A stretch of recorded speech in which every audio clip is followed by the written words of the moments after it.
जय हिंद बच्चों, आज क्लास 11 फिजिक्स के 6 chapter work energy and power का 12th लेक्चर है। लेक्चर का नंबर 6.12 और आज आप डेरिवेशन करेंगे इलास्टिक कोलिजन इन 1 डे का। यानी कि जब इलास्टिक कोलिजन होता है और कंडीशन है 1 डी यानी 1 डायमेंशनल कोलिजन होता है, उस कंडीशन में कोलिजन के बाद जो ऑब्जेक्ट्स होते हैं उनकी फाइनल वेलोसिटीज कितनी होती है उसका एक्सप्रेशन ड्राइव करेंगे और एक टर्म और ड्राइव करेंगे, यानी कि एक रिलेशन ड्राइव करेंगे उसमें बीच में, या एक कंडीशन बोल सकते हैं जिसमें हम ये प्रूव करेंगे कि relative velocity of approach equal to relative velocity of separation के बराबर होता है। तो किस तरीके से क्या क्या चीजें पूछी जाएंगी वो मैं सारी चीजें बताऊंगा। आप देखें, बहुत ही आसान सा डेरिवेशन है और ये तरीका ही बताऊंगा कि किस तरीके से आप उस डेरिवेशन को करेंगे, मतलब याद कैसे रहे।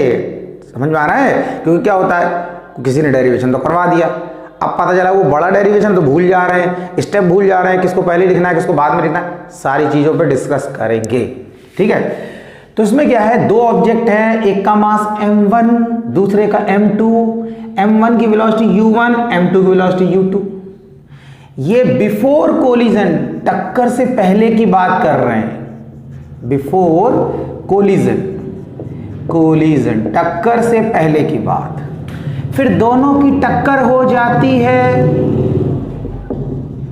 ड्यूरिंग कोलिजन, टक्कर हो रही है तब की बात कर रहे हैं, टक्कर हो रही है। उसके बाद टक्कर होने के बाद यानी कि आफ्टर कोलिजन, आफ्टर कोलिजन अब क्या होता है देखो, कोलिजन के बाद m1 की वेलोसिटी हो जाती है v1 और m2 की वेलोसिटी हो जाती है हमारी, इसको v2 लिख देते हैं। अब देखो क्या है, कोलिजन से पहले वेलोसिटी u1 थी m1 की, u2 थी m2 की, कोलिजन के बाद m1 की v1 हो गई, m2 की v2 हो गई। अब आप ये समझें इसमें कि कोलिजन होगा कैसे, टक्कर होगी कैसे, क्या कंडीशन होगी टक्कर होने के लिए, क्या होना चाहिए, होना ये चाहिए कि ये जो u1 है, u1 जो है हमारा, u1 की वैल्यू u2 से ज्यादा होनी चाहिए, तभी क्या होगा, टक्कर होगी। भाई खुद सोच लो, ये पीछे वाला ऑब्जेक्ट जा रहा है और एक ऑब्जेक्ट है, एक आगे जा रहा है एक पीछे जा रहा है। अगर आगे वाले की वेलोसिटी या स्पीड ज्यादा होगी तो पीछे वाला से टक्कर कैसे मार पाएगा, उसके पास ही नहीं पहुंचेगा। लेकिन अगर आगे वाले की वेलोसिटी कम होगी, मान लो 10 मीटर पर सेकंड की वेलोसिटी चल रहा है, ये 15 की से, तो 15 वाला ठोक देगा उसको। तो यहां पे कंडीशन ही हमें ऐसा नहीं कि पीछे वाला जो भी किसी भी स्पीड चल रहा है तो आगे वाले को ठोक देता है, रोड पे ऐसा नहीं होता है। लेकिन हम यहां कंडीशन की बात कर रहे हैं कि जब टक्कर होगी तब क्या होगा। ठीक है, यानी कि पीछे वाला ऑब्जेक्ट आगे वाले को टक्कर मारता है। अच्छा, इलास्टिक कोलिजन इन 1D क्यों बोलते हैं? 1D का मतलब टक्कर से पहले भी सीधी लाइन में चल रहे थे, टक्कर के बाद भी सीधी लाइन में चलेंगे। कभी कभी क्या होता है, ऐसे चल रहे हैं, टक्कर हुई, एक इधर चला गया एक इधर चला गया, ना ऐसा नहीं, टक्कर से पहले डिंग डिंग डिंग डिंग ठुके, ठुकने के बाद यानी कि टक्कर होने के बाद भी एक ही लाइन में, ये पोजीशन है। टक्कर से पहले भी एक लाइन में, टक्कर के बाद भी एक लाइन, तो क्या बोला, इलास्टिक कोलिजन इन 1D। अब 1D का मतलब 1 डायमेंशन मोशन, स्ट्रेट लाइन में ही चल रहे हैं। अब इलास्टिक कोलिजन का मतलब जब हम बात करते हैं तो इलास्टिक कोलिजन की आपको डेफिनेशन लिखवाया गया है कि इलास्टिक कोलिजन में क्या होता है, किस कोलिजन को हम इलास्टिक कोलिजन बोलते हैं। हम बोलते हैं, उसकी डेफिनेशन की बात कर रहे हैं कि ऐसा कोलिजन जिसमें मोमेंटम कंजर्व रहता है, काइनेटिक एनर्जी कंजर्व रहती है और टोटल एनर्जी कंजर्व रहती है। ये 3 कंडीशन अगर फॉलो करता है कोई कोलिजन तो हम बोलते हैं इसको रख दो किस कैटेगरी में, इलास्टिक कोलिजन की कैटेगरी में। बात समझ में आया? यानी कि मोमेंटम कंजर्व रहे कोलिजन में, काइनेटिक एनर्जी कंजर्व रहे और टोटल एनर्जी कंजर्व, ये तीनों कंजर्व रहते हैं तो हम कहते हैं इस कोलिजन को इलास्टिक कोलिजन की कैटेगरी में रख दो, यानी कि इस कोलिजन को हम इलास्टिक कोलिजन बोलेंगे। ठीक है, अब क्या होता है, जैसे अब पॉइंट समझना, जो इसकी डेफिनेशन है वही डेरिवेशन का रास्ता है, कैसे उसे समझो। ऐसे हमने आपको बताया कि इलास्टिक कोलिजन वो कोलिजन होता है जिसमें मोमेंटम कंजर्व रहता है। अब मोमेंटम कंजर्व रहता है इसका क्या मतलब हुआ उसे समझो।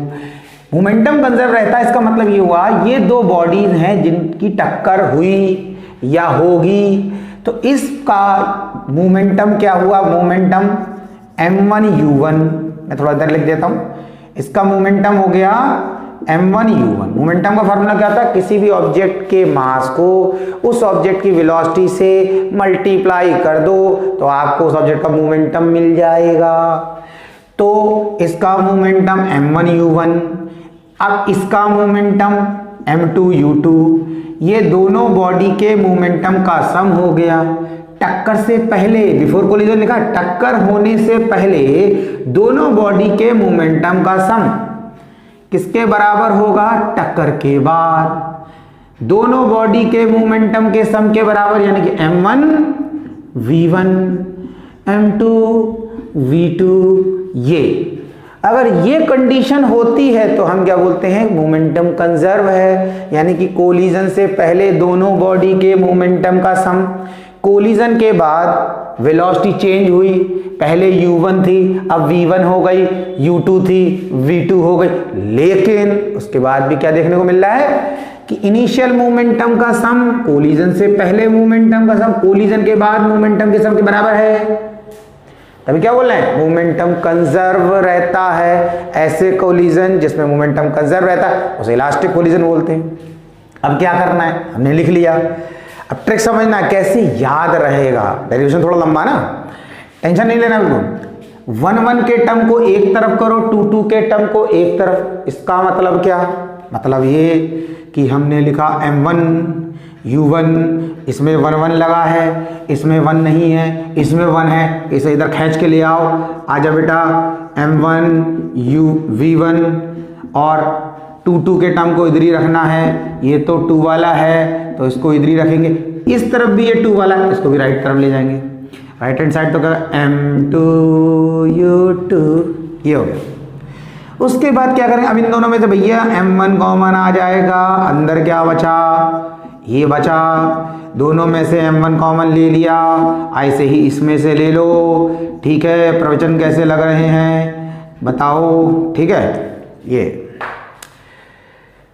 ये आ गया। अब उसके बाद क्या करना, ये हमारी इक्वेशन। अब ये जो इक्वेशन हमारी हो गई, इसको हम फर्स्ट इक्वेशन मान लेंगे, यहीं छोड़ देंगे।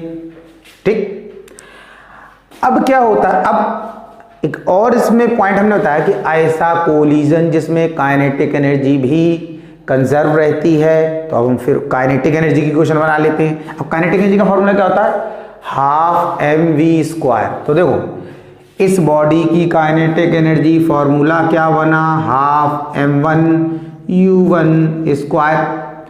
इस बॉडी की kinetic energy half m2u2² equal to, यानी कि दोनों बॉडी की काइनेटिक एनर्जी का सम टक्कर से पहले, बिफोर कोलिजन, किसके बराबर होगा, कोलिजन के बाद, यानी कि आफ्टर कोलिजन की बात कर रहे हैं, काइनेटिक एनर्जी के सम के बराबर, हाफ m1v1² हाफ m2v2²। ये हो गया।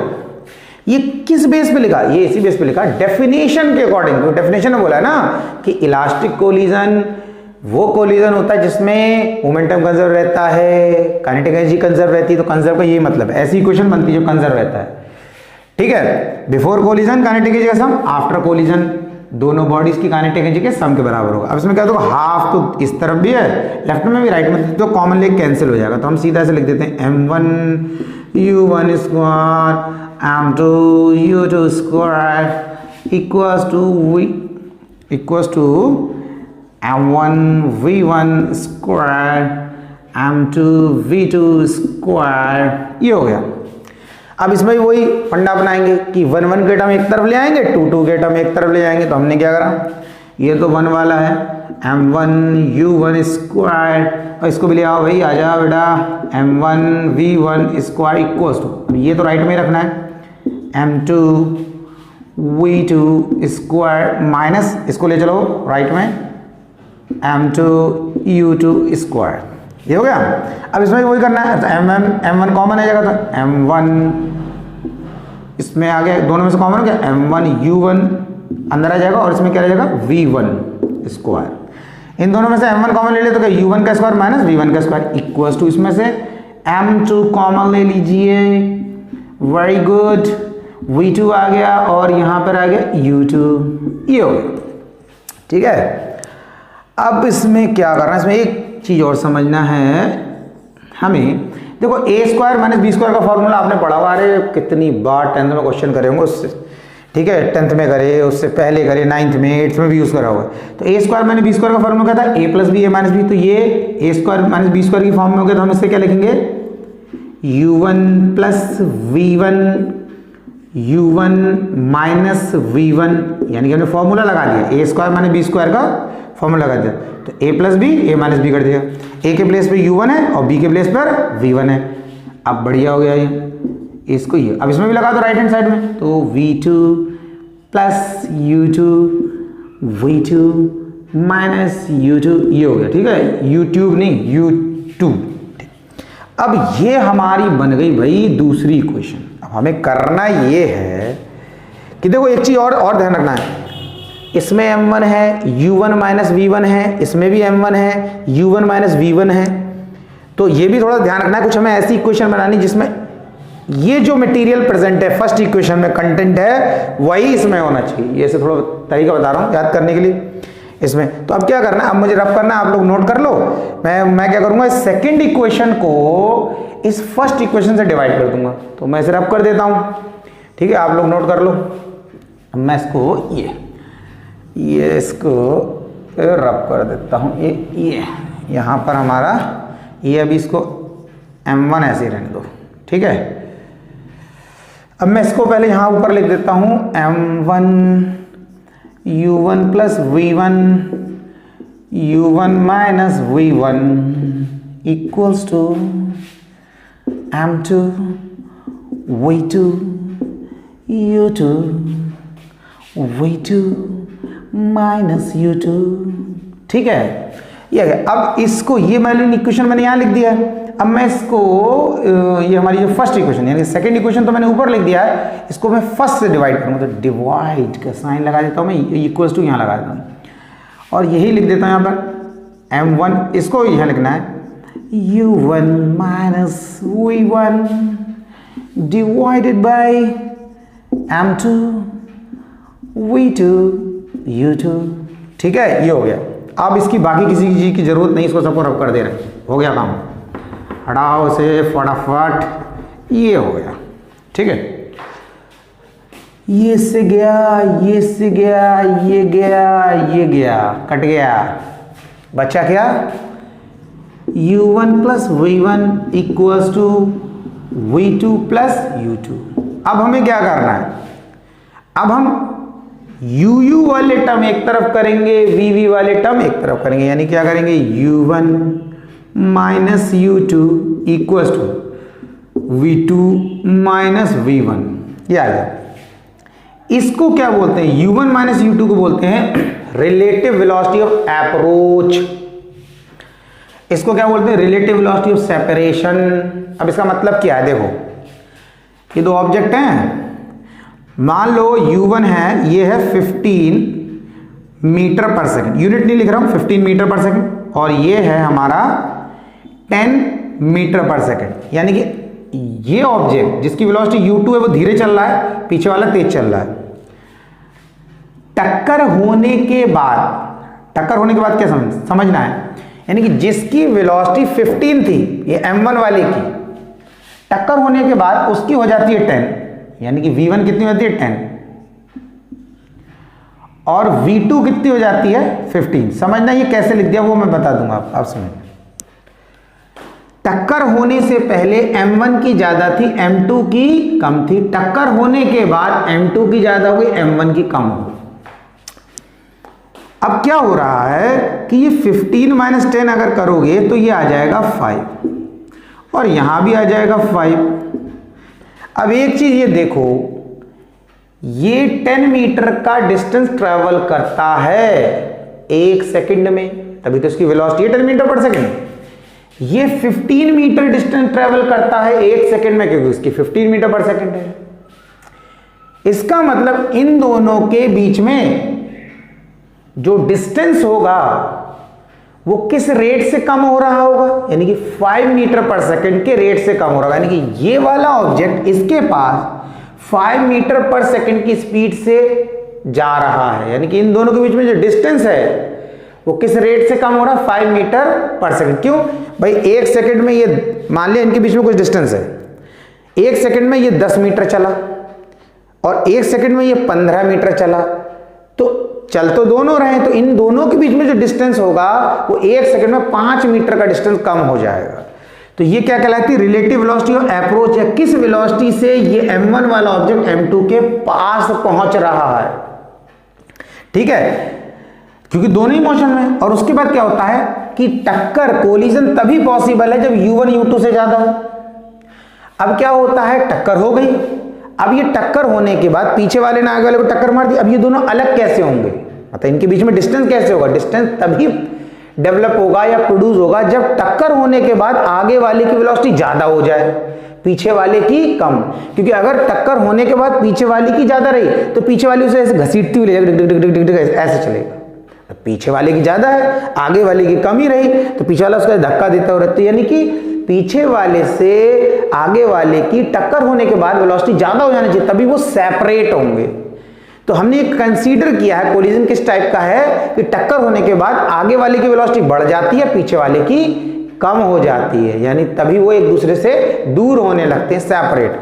तो इसीलिए हमने क्या किया, हमने मान लिया टक्कर होने के बाद इसकी 15 मान लिया, इसकी 10 मान लिया, तो डिफरेंस 5 आ गया, यानी इस वेलोसिटी से दोनों सेपरेट होंगे।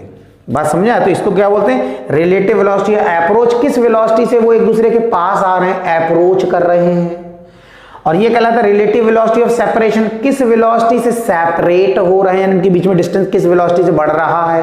क्योंकि टक्कर होने के बाद अगर आगे वाला आगे चला जाएगा, पीछे वाला भी इसी डायरेक्शन में जा रहा है, लेकिन आगे वाले की वेलोसिटी ज्यादा है तो उनके बीच में डिस्टेंस बढ़ता चला जाएगा। होता नहीं होता है, कोई बाइक वाला आपके पीछे से आगे निकल गया, अब वो इतनी तेज से चला, वो आगे जाता जा रहा, आप भी उसी डायरेक्शन में जा रहे हैं, लेकिन आप दोनों की वेलोसिटी में डिफरेंस की वजह से उसके और आपके बीच में डिस्टेंस बढ़ता जाएगा इस तरीके से, ठीक है। तो एक तो चीज एग्जाम में आपसे बच्चों यही पूछा जाता है, आपसे बोला जाता है कि prove that in case of elastic collision in 1D relative velocity of approach equals to relative velocity of separation. ये प्रूव करो, ये बोला जाता है आपको, ठीक है। एक तो ये हो गया। दूसरा क्या बोला जाता है कि v1 v2 को फाइंड करो, यानी कि जो फाइनल वेलोसिटीज हैं इनका एक्सप्रेशन फाइंड करो, लेकिन उसमें इनिशियल वेलोसिटी नहीं होना चाहिए, ठीक है, सॉरी। अच्छा, दूसरी चीज ये पूछा जाता है कि फाइनल वेलोसिटीज का एक्सप्रेशन फाइंड करो जिसमें फाइनल वेलोसिटी ना हो, सिर्फ इनिशियल वेलोसिटी हो। अब इसका मीनिंग क्या है उसको देखो, समझो। पहली चीज तो ये, मैं इसको रब कर दे रहा हूं, आप इसे नोट कर लो, ये हटा दे। देखो, आपसे बोला क्या जाएगा, आपसे बोला ये जाएगा, हमारा ये एक्सप्रेशन है, ये एक्सप्रेशन में ड्राइव कर लिया। हमने क्या करते हैं, हम v1 का एक्सप्रेशन बना लेते हैं, यानी v1 इक्वल्स टू, इस v1 को मैं लेफ्ट में ले आया और ये v2, या ऐसा कर लो, हम एक काम कर लेते हैं, हम v2 का एक्सप्रेशन बना लेते हैं, v2 इक्वल्स टू, किसी का भी बना सकते हैं, और v1 को मैं लेफ्ट में ले आता हूं, तो क्या हो जाएगा v1, अब ये v1 लेफ्ट में आएगा, प्लस का हो जाएगा, और ये लेफ्ट में तो एज इट इज रहेगा u1 माइनस u2, ये ऐसा आ गया। अब एक चीज ये देखें आप कि यहां पर ये हमारा जो v2 आया, तो v2 का एक्सप्रेशन या v1 का एक्सप्रेशन हमें ड्राइव करना है, लेकिन बोला जा रहा है कि फाइनल वेलोसिटी का एक्सप्रेशन ड्राइव करना है in terms of initial velocity. तो इस v2 के फॉर्मूले में u1 u2 इनिशियल वेलोसिटी तो है, लेकिन इस v2 के फॉर्मूले में ये फाइनल वेलोसिटी भी है। हम ये चाहते हैं कि v2 और v1 का एक्सप्रेशन ड्राइव किया जाए, लेकिन उसमें कहीं पर भी ये फाइनल वेलोसिटी नहीं, यानी v2 का फॉर्मूला ड्राइव किया जाए तो v1 नहीं होना चाहिए, और v1 का फॉर्मूला ड्राइव किया जाए तो v2 नहीं होना चाहिए। u1 u2 हो, एक से ज्यादा बार हो, उससे कोई फर्क नहीं पड़ता, तो वही ड्राइव करेंगे।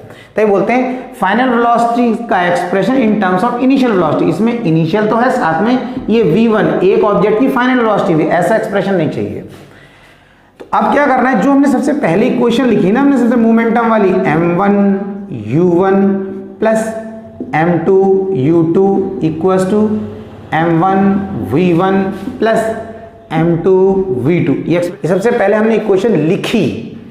तो ये जो इक्वेशन लिखी हमने, तो इसमें हम क्या करते हैं, m1 u1 plus m2 u2 equals to, और m1 v1 के प्लेस पर तो v1 प्लस m2, और v2 के प्लेस पर लिख दो, क्या लिखें, v1 plus u2 minus u1 minus u2। ये हो गया पूरी इक्वेशन एज इट इज। बस v2 के प्लेस पर ये v2 की जो इक्वेशन बनाई वो यहां पुट कर देना, m1 u1 m2 u2 equals to m1 v1 plus bracket open कर दो m2 v1 plus m2 u1 m2 u2। अब हमें निकालना क्या, हमें निकालना ये v1। तो हम क्या करते हैं, हमने इन दोनों में से कॉमन क्या ले लेंगे, क्या ले लेंगे कॉमन बताओ, बढ़िया है, चलो v1, दोनों v1 है, और इन दोनों को लेफ्ट में लाएंगे। लेकिन पहले जो लेफ्ट में उन्हें लिख लेते हैं। पहले लेफ्ट में हमारा क्या है, m1 u1 m2 u2, ये तो दोनों पहले लिख लिए। अब किसको लाना, ये तो हमने लिख लिए हैं यहाँ पर, इन दोनों में से तो कॉमन लिया है। अब बचा ये, तो इसको लेफ्ट में लाएंगे तो माइनस का m2 u1, और ये माइनस का प्लस का हो जाएगा m2 u2। अब क्या करना है, ये देखो इन दोनों को देखो, यहाँ पे इन दोनों में, अब इन दोनों को देखो, इन दोनों में u1 कॉमन है, ऊपर वाली जो मैंने ऐसे ये मार्क लगाया है। तो मैं क्या करता हूँ, m1 माइनस m2 ऐसे लिख लेता हूँ, और इन दोनों में u1 कॉमन है, u1 लिख लें, और इन दोनों को ऐड कर देता हूँ, प्लस 2 m2 u2, और अपॉन ये जो लिखा है ये आ गया m1 प्लस m2, और ये आ गया हमारा v1। तो ये v1 का एक्सप्रेशन, अब देखो ये जो v1 का एक्सप्रेशन आया, इसमें कहीं पर भी आपको v2 नहीं मिलेगा। v2 यहां पर v2 का एक्सप्रेशन है, इसमें v1 है। अगर आप v1 का एक्सप्रेशन बनाओगे, इसको लेफ्ट में ले आओगे तो ये v2 आ जाएगा, पर इस v1 के एक्सप्रेशन में कहीं पर भी v2 नहीं, यानी कि ये v1 का एक्सप्रेशन, फाइनल वेलोसिटी का एक्सप्रेशन जो है इनिशियल वेलोसिटी की टर्म में, इसमें इनिशियल वेलोसिटी है u1 u2, और ऑब्जेक्ट के मास है, पर कहीं पर भी इसमें आपको फाइनल वेलोसिटी देखने को नहीं मिलेगा। अब क्या करते हैं, जब से एग्जाम में कर रहे हैं या टेस्ट में कर रहे हैं, तो आपको ऐसा नहीं है कि आपने इसे कर लिया फिर आप दूसरा भी ड्राइव कर रहे हैं, उसके दूसरे से तो नहीं करना, तो डायरेक्ट लिख देना, मतलब ड्राइव नहीं करना है, सिमिलरली करके लिख देना। क्या लिख देना, सिमिलरली करके मैं बता देता हूँ, ऐसे करके लिखो v2, इनको सबको चेंज कर दो, m1 की जगह m2, इसकी जगह कर दो m1 ब्रैकेट, इसकी जगह कर दो u2, प्लस 2 की जगह तो 2 ही रहेगा, m2 की जगह m1, u2 की जगह u1 डिवाइडेड बाई, अब m1 m2 है, अब इसमें तो भाई देखो m2 लिखोगे फिर प्लस m1 लिखोगे, यानी 2 प्लस 3 3 प्लस 2, बात तो एक ही है। तो इसको तो हम ऐसे लिख दे रहे हैं m1 प्लस m2। तो दूसरा हमें ये एक करने के बाद दूसरा ड्राइव नहीं करना है। ये हमारा डेरिवेशन कंप्लीट हो गया, इलास्टिक कोलिजन इन 1D का। बड़ा आसान सा डेरिवेशन है, लेकिन बच्चों आपको एक बार प्रैक्टिस करना पड़ेगा, आपको समझना है कि किस तरीके से करना है। और आपको किसी भी चीज़ में कोई डाउट होता है तो आप मुझसे पूछ सकते हैं, कमेंट बॉक्स में कमेंट करें, मैं उसका आंसर आपको नेक्स्ट लेक्चर में या नेक्स्ट वीडियो में दे दूंगा। अगर आपको लेक्चर अच्छा लगता है, आपको लगता है इससे फ़ायदा हुआ, तो चैनल को सब्सक्राइब करें, लाइक करें, शेयर करें, तो इससे हमें अप्रिशिएशन मिलेगा, हम और भी वीडियो बनाएंगे। ठीक है, पढ़ते रहें, कोशिश करते रहें, कोशिश करने वालों की हार नहीं होती, मेहनत कभी बेकार नहीं होती। पढ़ते रहें, आगे बढ़ते रहें, और नोट कर लो भाई।